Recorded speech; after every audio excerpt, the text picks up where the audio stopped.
आज हम बनाएंगे तीखी चटपटी मसालेदार ऐसी आलू की सब्जी जो शायद ही आपने आज से पहले बनाई होगी और शायद ही आज से पहले आपने खाई होगी। एक बार जो भी इस रेसिपी को बना के खाएगा वो पहले सारे पुराने तरीके भूल जाएगा। इतनी टेस्टी लगती है और इसे अचारी आलू की सब्जी का नाम भी दिया जा सकता है क्योंकि ये अचार से भी बहुत ज़्यादा टेस्टी लगती है। तो हेलो फ्रेंड्स, मैं हूँ गुंजन। गुंजन के चैनल होम स्टाइल स्वाद में आप सभी का स्वागत करते हैं। राधे राधे, जय श्री कृष्णा। हमने ले रखे हैं अपनी ज़रूरत के हिसाब से कच्चे आलू। आप अपनी ज़रूरत के हिसाब से ले सकते हैं और यहाँ पे हाफ़ केजी समथिंग आलू है। क्योंकि मैंने वेट नहीं किया है तो मैं आपको एग्जैक्ट वेट नहीं बता सकती। तो इस तरह से आलूओं को कच्चे को ले लेंगे और पील कर लेंगे।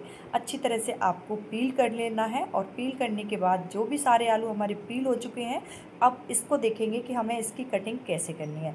ध्यान रखना है दोस्तों, अगर आपके पास छोटे वाले आलू हैं तो बेस्ट है, इससे अच्छा तो ऑप्शन फिर हो ही नहीं सकता। लेकिन मेरे पास नहीं थे तो आपको कुछ इस तरह से छोटे आलूओं को तो ऐसे काट लेना है और कुछ इसमें बड़े आलू हैं उनको भी बीच में से 4 पार्ट्स करके कुछ इस तरह से काट के तैयार कर लेना है।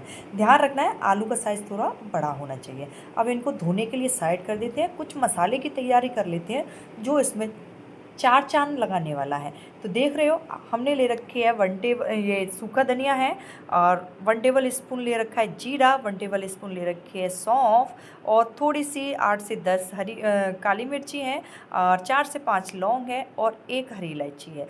और अगर आपके पास पॉसिबल हो तो आप काली इलायची का भी इस्तेमाल कर सकते हो। स्लो फ्लेम पर आपको बिल्कुल धीमी आंच पे इनको रोस्ट कर लेना है।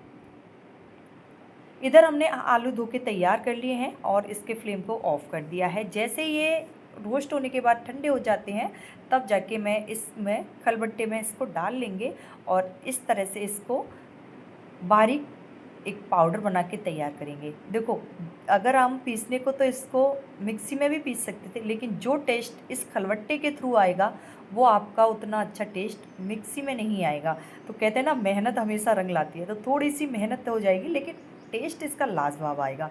वैसे हालांकि ज़्यादा टाइम नहीं लगता, ये इजी तैयार हो रेसिपी जाती है है। और अब हम सिंपल कढ़ाई रेसिपी में है। ऑयल 7 डाल 10 देंगे मिनट्स में और बन के अच्छी एकदम मात्रा में इसमें तीखी ऑयल चटपटी डालना है मसालेदार और रेसिपी। गोल्डन ब्राउन होने तक इनको भून के तैयार कर लेना है।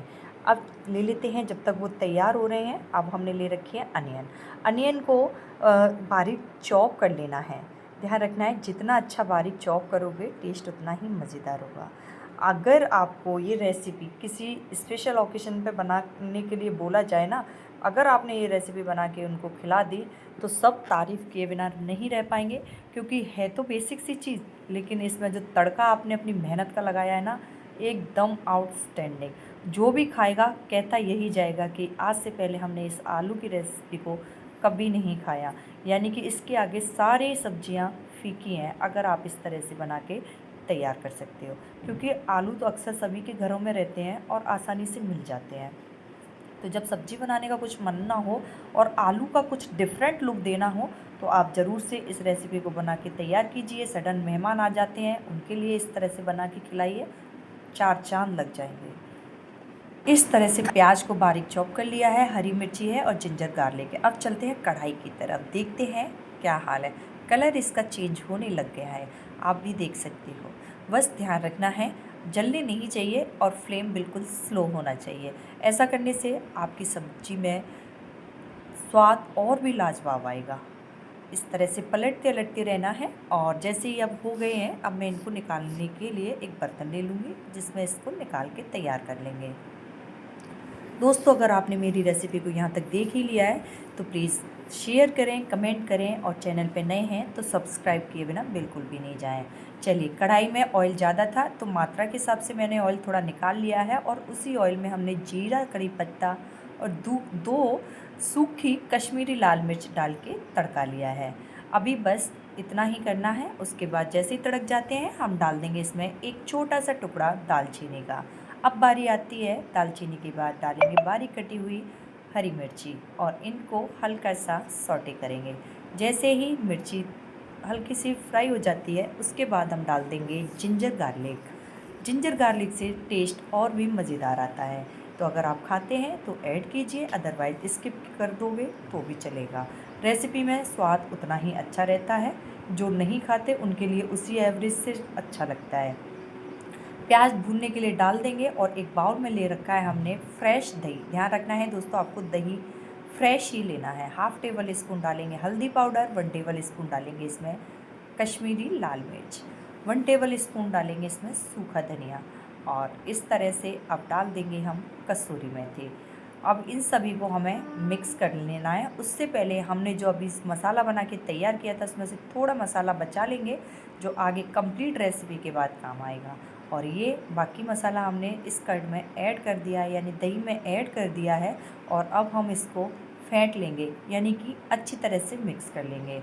इसके 2 रीज़न है, टेस्ट तो बढ़ेगा ही, साथ ही जिन लोगों की ये डाउट रहते हैं कि खाली दही डालने से उनका दही फट जाएगा, तो ये वाली कंप्लेन बिल्कुल नहीं मिलेगी। अगर आप मसाले में दही में मसाले डाल के इस तरह से फेंट लोगे और फिर उसको गरम कढ़ाई में छोड़ोगे तो आपका जो दही है या फिर मट्ठा है जो फटने के चांस रहते हैं या शिकायत रहती है, वो ऐसी शिकायत बिल्कुल नहीं रहेगी।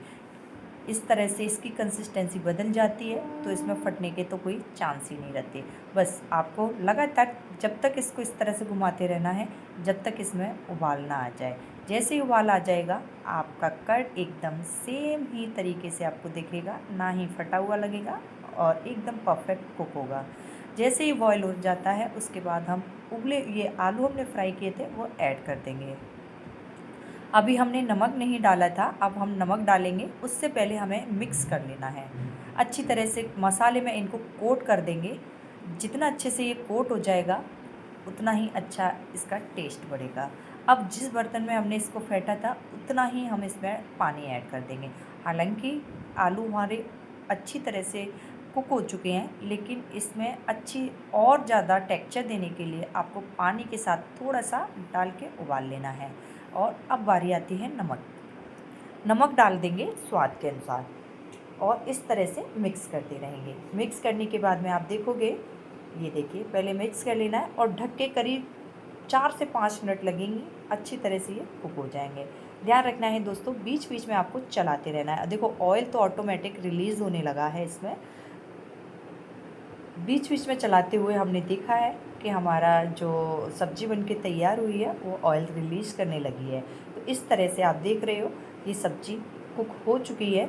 बाकी कुछ चीज़ें ऐड करेंगे। जो हमने मसाला बचा के रखा था वो खलबट्टे का मसाला है जो अभी हमने रोस्ट किया था, उसको हम इसमें ऐड कर देंगे। ऐड करने के बाद में अब बारी आती है हमारे घर का जो सबसे बेहतरीन मसाला है। अभी तक आप मुझे पूछ नहीं रहे हो, जब तक मैं बताऊंगी नहीं। अगर आपको इस रेसिपी चाहिए इस मसाले की तो ऑफकोर्स आप मुझे कमेंट करके पूछिए, मैं आपको ज़रूर से इस रेसिपी के बारे में भी बताऊंगी कि आप होममेड मसाला किस तरह से बना सकते हो। बारीक कटा हुआ अब बारी आती है चॉप ग्रीन कोरिएंडर, यानी कि बारीक कटा हुआ हरा धनिया। हरा धनिया के बिना तो कोई भी गार्निश नहीं कर सकते, क्योंकि गार्निश के लिए हरा धनिया बहुत अहम भूमिका निभाता है। साथ ही खाने में बहुत लाभकारी है, ये आपके थायराइड को भी कंट्रोल करता है। इस तरह से हम इस सब्ज़ी को कंप्लीट कर लेंगे। और अब सब्ज़ी हमारी कंप्लीट हो गई है। अब ध्यान रखना है इस दोस्तों, हमने इसमें नींबू खटाई नहीं डाली है क्योंकि इसमें हमारा दही गया है, तो दही से सब्ज़ी का एवरेज जो टेक्सचर होना चाहिए, टेस्ट होना चाहिए, इक्वल जाएगा। सारी सब्ज़ी को निकाल के इस तरह से आप पूरी पराठा, चपाती या फिर नान या यूँ कहें चावल के साथ भी आप सर्व कर सकते हो। तो दोस्तों आज की रेसिपी आपको कैसी लगी प्लीज़ मुझे कमेंट करके ज़रूर बताना। और हाँ, नेक्स्ट वीडियो अगर आपको किसी डिमांड की है तो प्लीज़ मुझे कमेंट करना। इसी तरह अपना प्यार सपोर्ट बनाए रखना। आप लोग वीडियो कहाँ से देख रहे हैं कमेंट में ज़रूर मेंशन करना। आपके कमेंट का हमें इंतज़ार रहता है। सो दोस्तों thanks for watching my video. मिलते हैं किसी नेक्स्ट वीडियो में अच्छे से कंटेंट के साथ जो आपके लिए काफ़ी हेल्पफुल रहे, इजी भी रहे और साथ ही होममेड हो। हेल्दी रेसिपी हमारे चैनल